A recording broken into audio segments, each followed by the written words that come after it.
Equal volumes of 0.002 molar sodium iodate. Sodium iodate मतलब NaIO3 and cupric chlorate.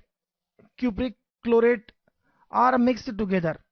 Cupric chlorate देखिए और sodium iodate देखिए, दोनों को मिक्स किया है, दोनों की मोलरिटी 0.002 मोलर है। इस बात का ध्यान रखें कि जब फाइनल वॉल्यूम होगा वो 2V हो जाएगा। अगर आपने VV दोनों का लिया है तो फाइनल वॉल्यूम जो है वो 2V हो जाएगा।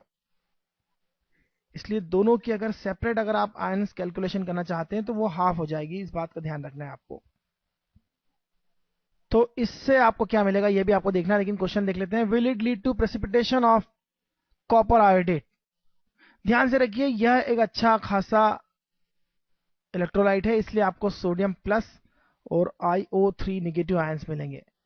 क्यूप्रिक क्लोरेट ClO3 CuClO3 2, लेकिन यहां से आपको क्या मिलेगा, यहां से आपको Cu2 प्लस आयन मिलेंगे।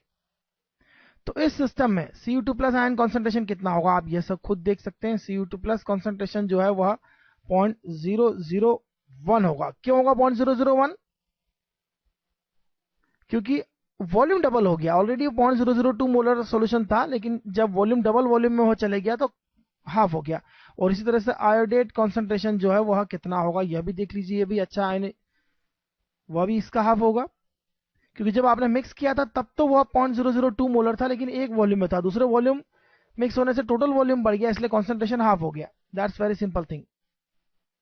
हमें यह देखना है कि क्यूप्रिक आयोडाइड जो है वह प्रेसिपिटेट होगा नहीं होगा कि नहीं। क्यूप्रिक आयोडाइड के लिए क्या होगा, KSP कैसे कैलकुलेट करेंगे। KSP जो होता है वह concentration of Cu2 plus into concentration of IO3 negative to the power 2 होगा। क्यों 2 होगा, क्योंकि इसके 2 मोल यूज होते हैं। क्यूप्रिक आयोडाइड का जो फॉर्मूला है वो CiO3 2 होता है। यह जो है Cu2 प्लस और IO3 निगेटिव आयन देता है ट्वाइस।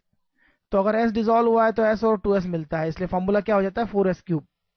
तो फिलहाल यहाँ फॉर्मूला यूज नहीं करेंगे, फिलहाल तो हम आयनिक प्रोडक्ट्स यूज करेंगे। तो यह आयनिक प्रोडक्ट Cu2 प्लस का कॉन्सेंट्रेशन, IO3 निगेटिव का कॉन्सेंट्रेशन कहीं से भी आया हो, कितना भी आया हो, जो भी वैल्यू है सब्सटीट्यूट करना होती है। जरूरी नहीं कि KSP के लिए हमेशा 4S क्यूब यूज करना है, क्योंकि यहाँ तो वैल्यूज जो है वो ऑलरेडी नोन है, तो नोन वैल्यूज से फाइंड किया जाता है नोन वैल्यूज। लेकिन यहाँ स्क्वायर लेना है क्योंकि फॉर्मूले में यहाँ 2 होता है। तो यहाँ 10⁻³ इंटू 10⁻⁻6 हो जाएगा, यह 10⁻⁻9 हो जाएगा टोटल। और 10⁻⁻9 जो है वो लेस है 7.4 10⁻18 से।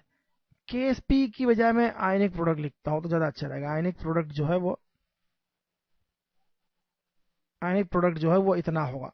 और आयनिक प्रोडक्ट की जो वैल्यू है वो KSP से लेस है। This is the value of KSP, उससे लेस है। इसका मतलब नो प्रेसिपिटेशन। प्रेसिपिटेशन कब होता है, जब आयनिक प्रोडक्ट KSP वैल्यू से ज्यादा हो। No precipitation will occur. That's simple.